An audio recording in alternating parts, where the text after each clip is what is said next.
कि सीवर के अंदर से एक डेड बॉडी को निकाला गया, सीवर के अंदर से, और बातें चल रही थी कि एक डेड बॉडी और सीवर के अंदर है।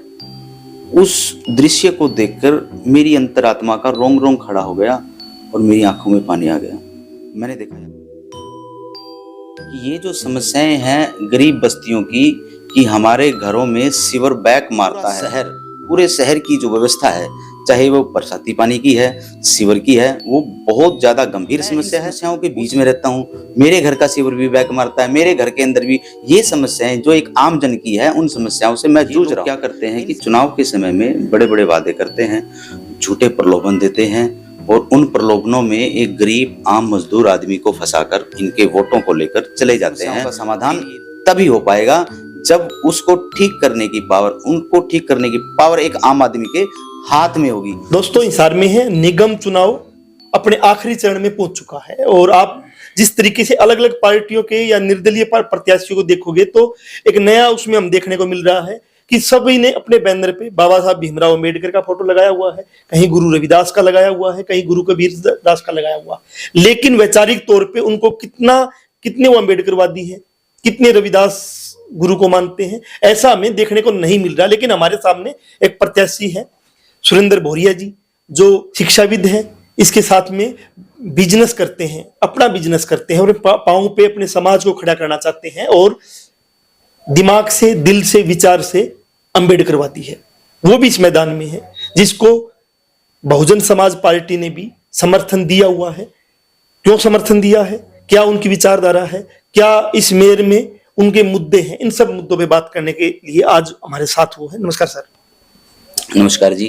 सर, मेयर का चुनाव, मेरा शुरुआत का सवाल ये है कि बहुत से प्रत्याशी है, आवाज चली हुई है देशभक्ति गीतों की, और एक आप हो, एक वो लोग हैं, आप में उनमें क्या फर्क है? बेसिक फर्क मैं जानना चाहता हूँ। देखिए, हर आदमी की अपनी की विचारधारा होती है। हर व्यक्ति आज इस दौड़ के अंदर अपने आप को जीता हुआ महसूस कर रहा है, भाग रहा है, जोर जोर से नारे लगा रहा है, देशभक्ति के गाने भी चला रहा है। सिर्फ ये गाने चल रहे हैं कुछ समय के लिए।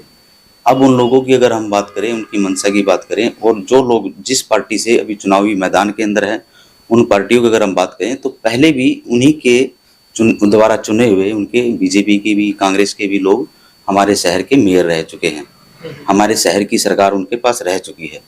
लेकिन अगर बात करते हैं हम मुद्दों की, कि समस्याएं जो हमारे शहर की है, जो एक्चुअल समस्या है, उस समस्या को किसी ने समाधान ही नहीं किया, उस समस्या के ऊपर विचार ही नहीं किया, बात ही नहीं किया।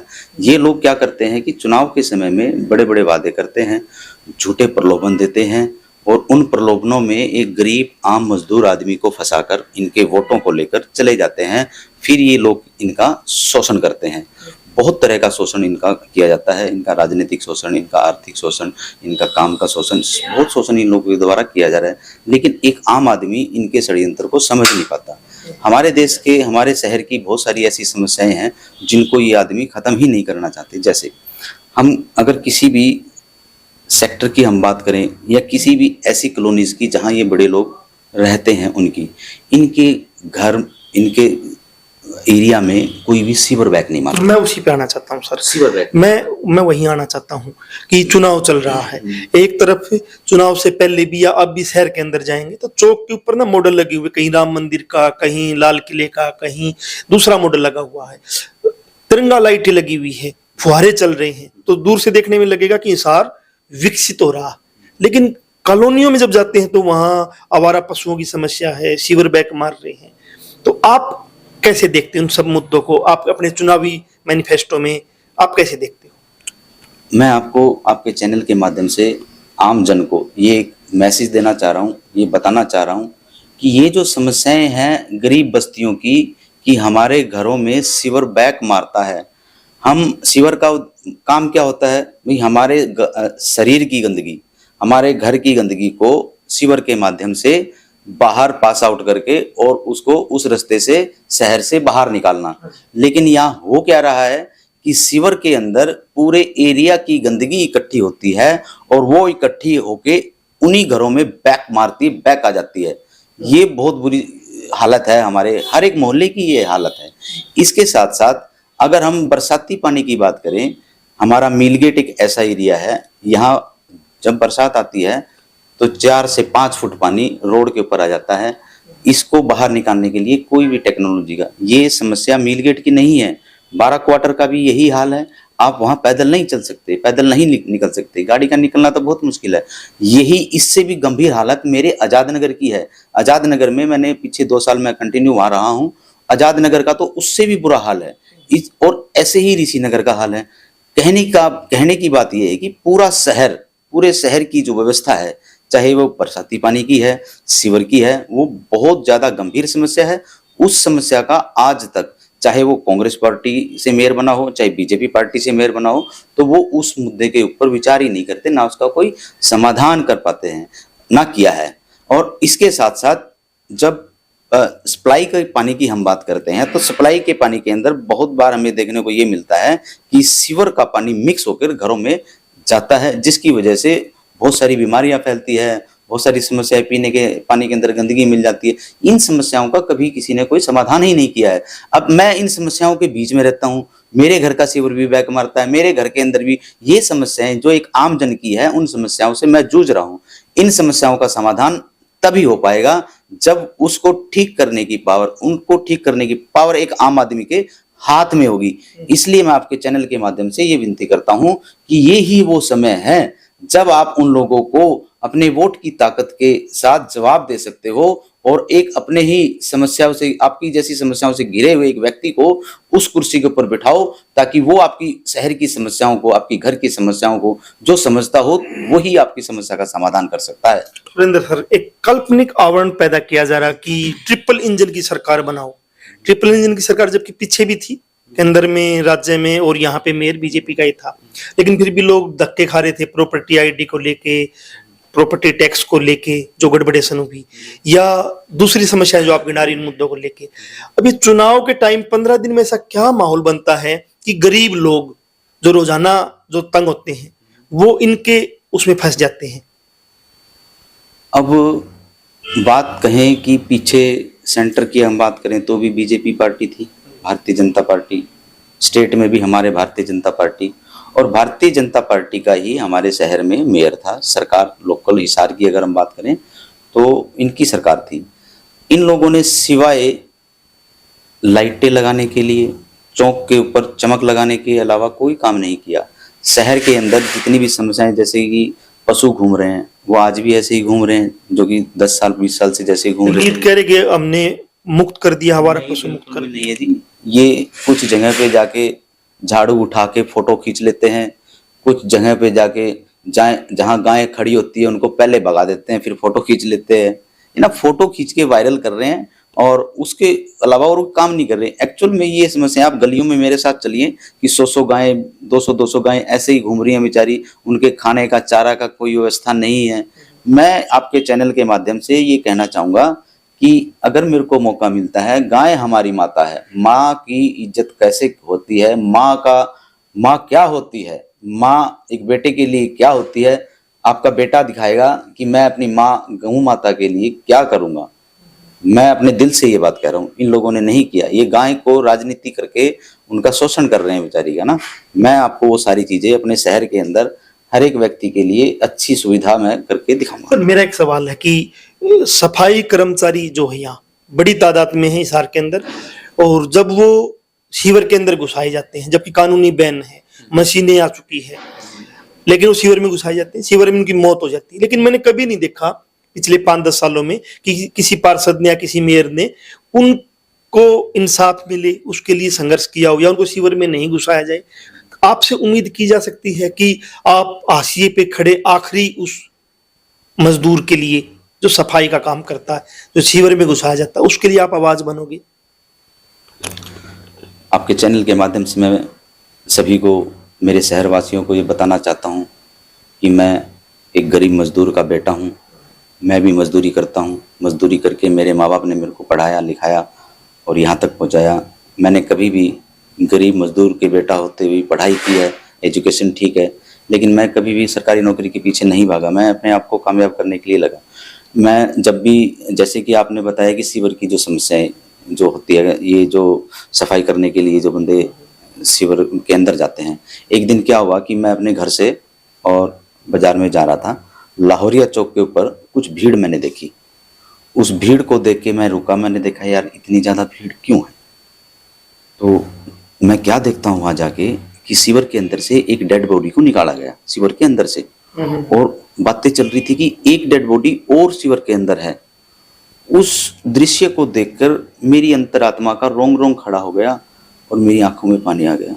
मैंने देखा यार कि हम सब गरीब, हमारे गरीबों का कोई जीवन नहीं है। इतनी सारी सुविधा होने के बावजूद भी आज भी हम ऐसी गंदी जलालत की ज़िंदगी जी रहे हैं।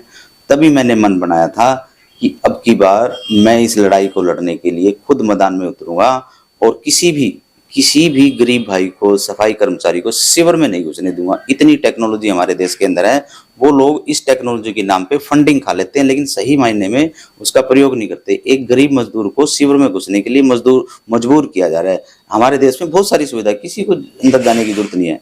तभी से मैंने मन बनाया कि इनकी लड़ाई मैं लड़ूंगा। आम गरीब मजदूर किसान की लड़ाई लड़ने के लिए मैं मैदान में उतरा हूँ और मैं वादा करता हूँ अगर मुझे मौका मिलता है तो मैं बताऊंगा कि काम की परिभाषा क्या है, काम कैसे होता है, किस तरीके से होता है। मैं काम करके दिखाऊंगा, गरीब मजदूर के हक अधिकार हित के लिए काम करूंगा। और हर एक शहर के अंदर गरीब मजदूर जो कि एजुकेशन से वंचित रहता है, हर एक गरीब मोहल्ले के अंदर लाइब्रेरी में बनाऊंगा ताकि वहां से गरीब बच्चा पढ़कर आगे आए और अपने हक अधिकार के लिए वो लड़ाई लड़े।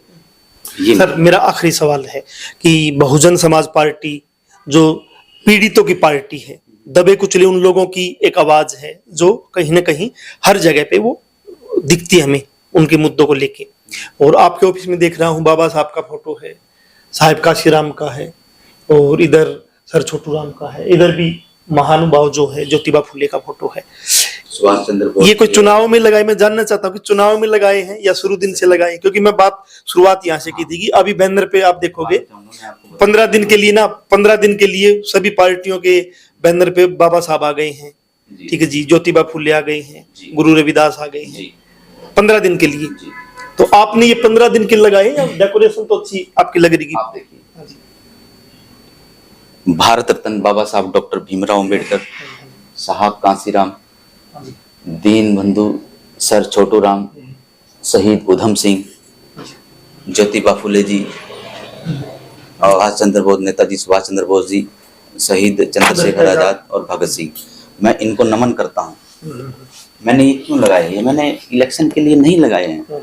मैं जब भी ऑफिस में आता हूँ मैं इनके सामने नमन करके और इनके त्याग और बलिदान को देखकर अपनी ऊर्जा, अपने आप को जिंदा रखता हूँ। और मैं इनसे ये आशीर्वाद लेता हूँ हर रोज कि मुझे इतनी ताकत दें कि जिस तरीके से आप लोगों ने मेरे देश के लिए कुर्बानी दी है, जिस सच्ची भावना से, मैं भी आपके नक्शे कदम पर चलूं और आपसे सीखकर अपने देश के हर एक जनता, गरीब के लिए मैं काम करूं। मैं इनसे प्रेरणा लेता हूं। मैंने ये ऑफिस मेरा शुरू से ही ऐसा है, मैंने चुनावी माहौल को देखकर ऐसा नहीं किया है। मैं इनको बारंबार प्रणाम। मैं वही कह रहा था कि बहुत लोग ना चुनावी दौर में ये चीजें करते हैं। आखिरी संदेश इस हार की जनता को क्या देना चाहते हैं कि 15 दिन के लिए जो लोग ठग जाते हैं वोटर, और चुनाव के बाद कहते हैं कि नेता लोग हमारे पास नहीं आते, नेता लोग हमारी सुनते नहीं, वोट लेके चले जाते हैं, हर बार यही होता। आप आखिरी संदेश उस जनता को क्या देना चाहते हो कि वो न ठगे, न ठगा महसूस करे? आप सभी वोटर भाइयों को, मेरे गरीब भाइयों को, मजदूरों को, किसानों को मैं ये संदेश देना चाहता हूँ, ये कहना चाहता हूँ और ये कि विनम्र निवेदन करता हूँ, विनती करता हूँ आप भाइयों से कि एक हमारे पास जो ताकत है इस वोट की ताकत एक करोड़पति, अरबपति, खरबपति की भी उतनी है जितनी आप गरीब मजदूर की है। इसी ताकत का नजारा आज आपको इलेक्शन में देखने को मिल रहा है कि जो लोग आपको चप्पल जूते उतारने के बाद भी अपने घरों में घुसने नहीं देते, आज वो लोग आपके पांव छू रहे हैं। ये ताकत पहचानिए आप, ये क्या ताकत है। आज वो सही समय है कि आप अपनी उस ताकत से आप अपने गरीब मजदूर बेटे को जिताकर कुर्सी पर बैठाएं ताकि वो आपकी समस्या का समाधान कर सके। आपको कहीं जाने की जरूरत नहीं पड़ेगी। मैं आपका भाई, आपका बेटा, आपके बीच में ही पला बड़ा हूं। मैं यहीं रहूंगा आपके बीच में। आपकी समस्या को निरंतर गलियों में जा जाकर मैं देखूंगा। जो आप उम्मीद आप अपने एमसी से भी नहीं करते कि वो भी आपकी समस्या को सुने, अगर मैं मेयर बन जाता हूं तो हर रोज, हर दिन, हर प्रतिदिन आपकी गलियों में खुद आकर उस समस्या को ढूंढूंगा और उसको ठीक करूंगा। ऐसा आपका भाई, आपका बेटा आपसे वादा करता है। चुनाव यही चिन्ह भी समय है। बता दीजिए, चुनाव चिन्ह भी बता दीजिए एक बार। मेरा चुनाव चिन्ह टॉर्च बैटरी है। 2 मार्च को टॉर्च के सामने ज्यादा से ज्यादा बटन दबाकर वोट देकर आप अपने बेटे, अपने भाई को जिताएं। ये जीत मेरी नहीं है, ये आम गरीब मजदूर की जीत है, किसान की जीत है। जिसने इस देश को अपने खून पसीने से सींचा है, ये उसकी जीत है। इसलिए मैं आपसे विनती करता हूं कि यही एक समय है जब हम उन लोगों को जो हमारा शोषण करते हैं उनको हम जवाब दे सकते हैं। तो यही एक समय है, अपना वोट सोच समझकर डालें, उसको दें जो आपके बीच में रहता हो, आपका बेटा हो, आपकी समस्या का समाधान बगैर कहे आपका करे। क्योंकि ये समस्याएं जो आपकी है, उन्हीं समस्याओं से मैं जूझ रहा हूं। इन्हीं समस्याओं को समाधान करने के लिए ही मैं मैदान में उतरा।